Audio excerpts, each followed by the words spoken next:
Hello. Here we are again. Today we're talking about decisions.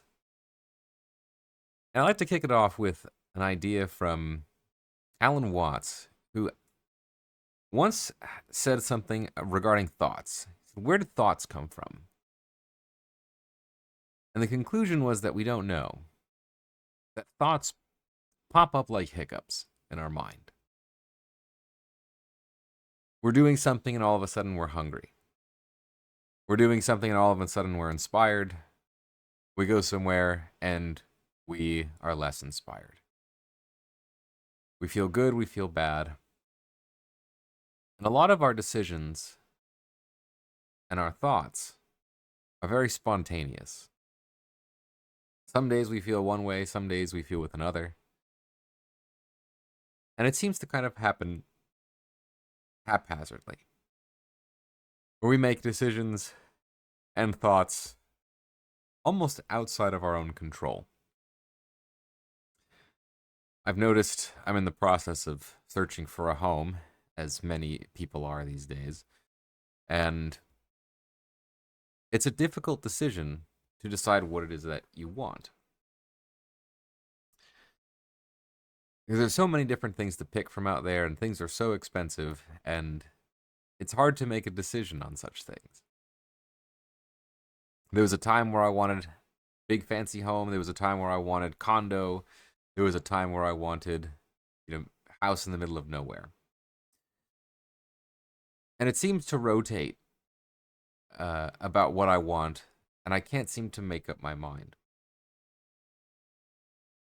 And I don't think that that's terribly bad or unimportant. Or important, I should say. That making up our mind and being confident typically requires us to know the outcome of something. And when it comes to a home, it's hard to determine what the outcome is going to be because it's such a long-term investment. Like we're talking, 10, 20, sometimes 30 years into the future.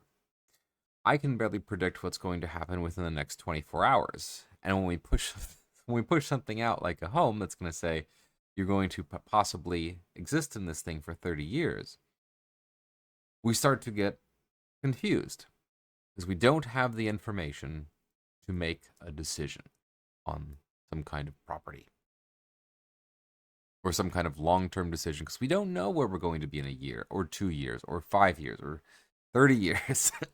So we don't know if the solution is going to be correct for us in the long run. Now, these are big decisions.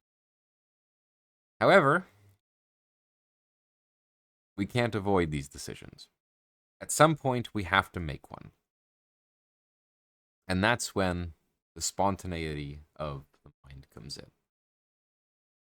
We're forced to make a decision, and I was like, well, have to make a decision now. Don't have another option.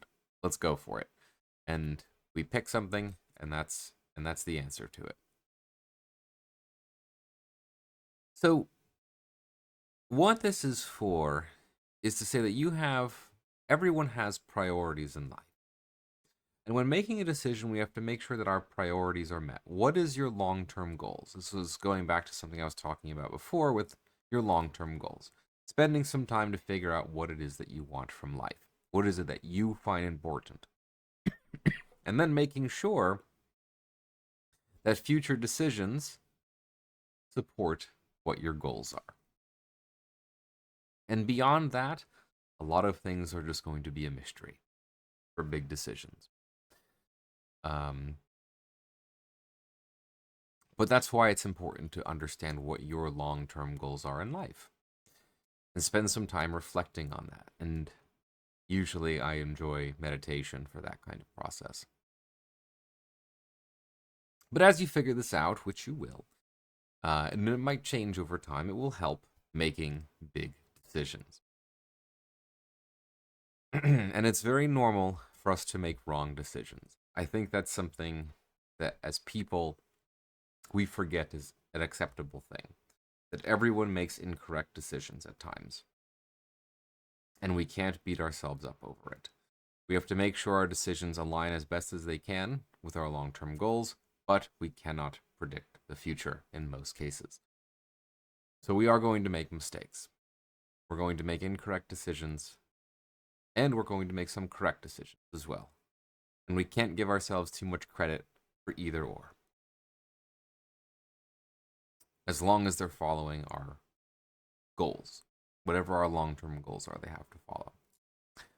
Then if we don't have our long-term goals, then it's very difficult to make any decision align with anything. But those are the things, and the freedom is in the idea that we should let ourselves relax from the decision-making process and understand that we will make a mistake.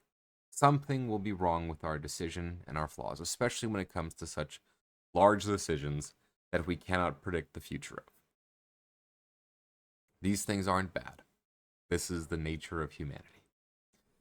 But we have to take risks. Sometimes, absent of our will, we have to take some kind of risk and get ourselves out of our comfort zone. Once again, always aligning with our long-term mission in life, whatever that happens to be. So, that's pretty much the gist of it. I don't need to repeat the same thing 100 times, but let yourself relax into the idea we're going to make mistakes, and then from there, trust everything else that you can, that you've done the best you can, and move forward. Because in the same way we get ourselves into messes, people can do the same thing to get ourselves out of messes. We're very engineering. we find ways to find solutions to problems that exist. So even if something doesn't go according to plan, we can turn it into something else. That is the nature of life. That is our own nature. That problems come up and we have to resolve them. The worst thing that can happen is our passing. But that's going to happen at some point or other, right? So why not enjoy the ride otherwise? But yeah, that's the idea of decisions. That's where I'm at right now. And giving ourselves the freedom to make incorrect decisions is part of life. So have at it. Have a good time, and let's go from there.